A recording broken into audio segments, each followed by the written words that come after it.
វីដេអូដែលខ្ញុំបានរៀបនៅថ្ងៃនេះគឺខ្ញុំគ្រាន់តែចង់ចែករំលែកនៅរឿងរ៉ាវកន្លងមកដែលខ្ញុំបានធ្វើខុសបន្ទាប់ពីខ្ញុំបានបែកបាក់ជាមួយនឹងគូដណ្ដឹងរបស់ខ្ញុំនៅពេលនោះសូម្បីតែខ្លួនខ្ញុំក៏ខ្ញុំលែងឲ្យតម្លៃខ្លួនឯងខ្ញុំបានធ្វើរឿងផ្ដេសផ្ដាស់រហូតដល់ធ្វើមិត្តភក្តិជិតស្និទ្ធរបស់ខ្ញុំតែគាត់ខំតាមនៅថៃនេះខូចចិត្តនឹងខ្ញុំដែរ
ខ្ញុំធ្វើគាត់បារម្ភ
ខ្ញុំគាត់ចង់ផ្ដាំដល់ទាំងអស់គ្នា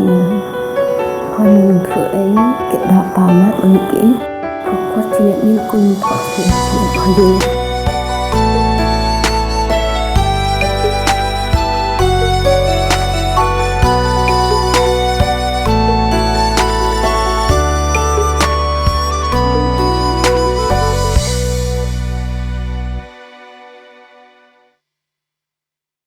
បង្កើតភាពរីករាយគ្រប់ទីកន្លែង Gensberg ផលិតដោយជនជាតិអាល្លឺម៉ង់